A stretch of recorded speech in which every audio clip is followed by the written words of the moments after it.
Under the Volcano, Chapter 2. The end is near. Jack opened his eyes.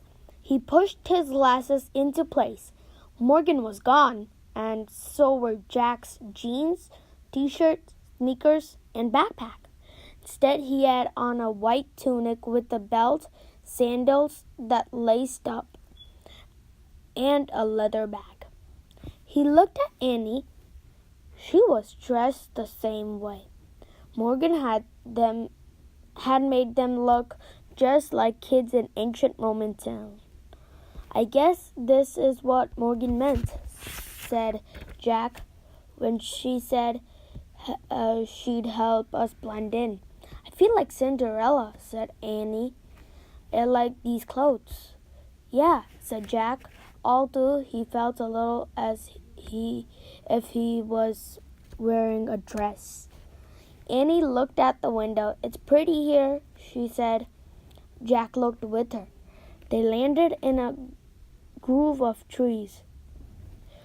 On one side of the grove rose a gentle-looking mountain. On the other, a town sparkled in the sunlight. I wonder where we are, said Jack.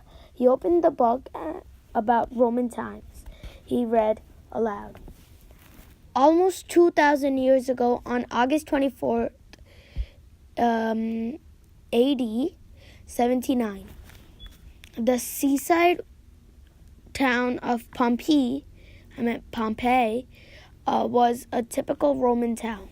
Many Romans went there on their vacation. They built large houses called villas and planted groves of olive trees along the slopes of a mountain called Mount Vesuvius.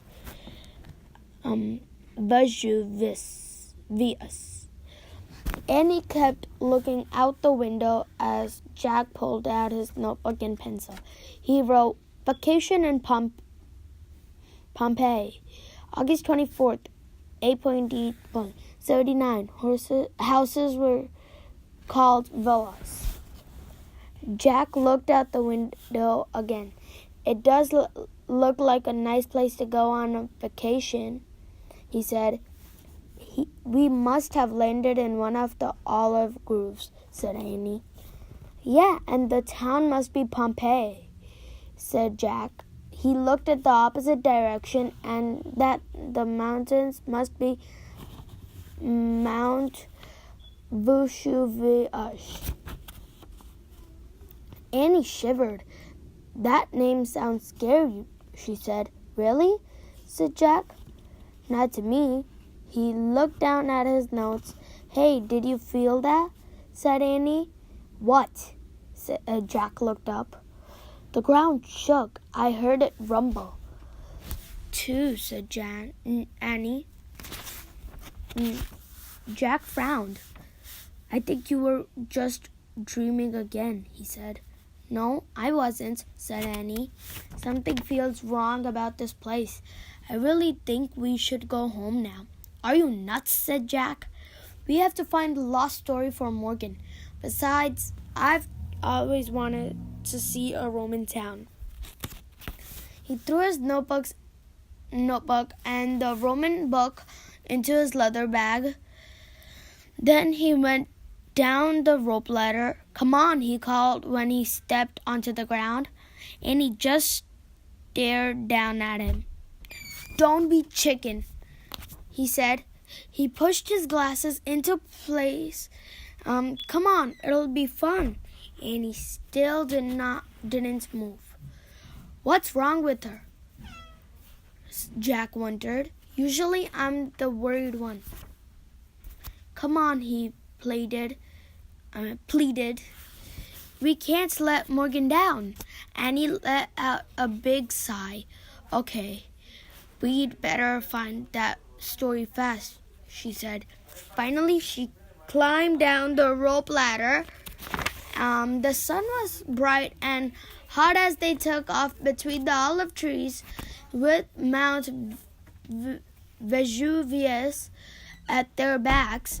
They headed for the town of Pompeii.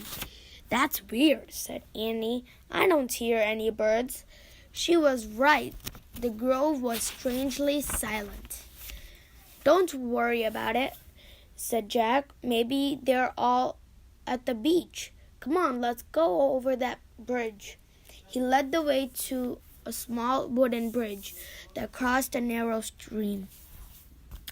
But when they got to the stream, they found it had dried up. That's really weird, said Annie. Don't worry, said Jack. It just means there hasn't been much rain. They crossed the bridge and stepped onto a busy street. It was paved with stone. People were buying things in the open shops that lined the street. Some looked rushed and busy.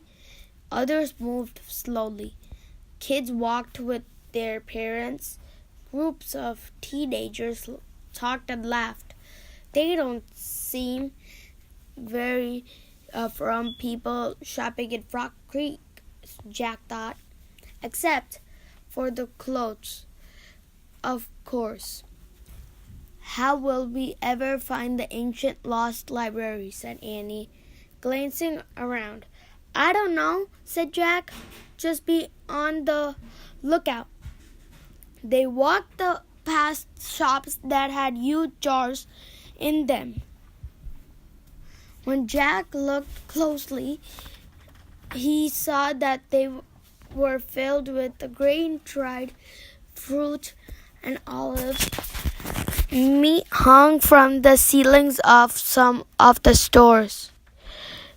They passed a noisy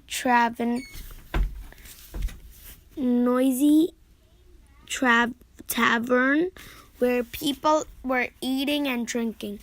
A young man played a stringed instrument. See, there's nothing to worry about, said Jack. This place isn't all that different from our time. It's not that, said Annie with a worried look. See, there's a barber shop and a shoe shop, said Jack, pointing. A boy was getting his hair cut by the barber. A girl was trying on a new pair of sandals with her mother. It is kind of like home, Annie agreed. They kept walking until they passed a bakery filled with freshly baked flatbreads. That bread is like pizza, said Annie, smiling. Yes, said Jack. The good smells from the bakery made him feel even more at home. Jack looked at Annie. She was still smiling as they walked on. Soon they came to a large square filled with people, carts, and horses, and more shopping stalls. Honey cakes, stuffed dates, peacock eggs, sellers called. Farmers were selling grapes, garlic, and onions. Fishermen were selling all kinds of fish. A few people stood on boxes giving speeches to small crowds. Hey, I bet this is the Forum, said Jack. He reached in his bag for his book. He flipped through it until he found a picture of the square. He read. The center of a Roman town was called a Forum. The Forum was the main place where people met to sell goods and discuss politics. I was right, said Jack. He pulled out his notebook. He wrote, Forum, center of town. Jack whispered, Annie. Jack! She tugged on his tunic. Look. Jack glanced up. Annie nodded toward an old woman who was staring straight at them. She wore a black cloak. Hay gray hair was tangled and wild. She seemed to be missing her teeth. The woman pointed a bony finger at Jack and Annie. The end is near, she said in a raspy voice. Go home, strangers. Yikes, said Annie. We'd better get away from her, said Jack. Before people wonder who we are. He put away his notebook. Then he and Annie hurried away. The old woman cackled behind them.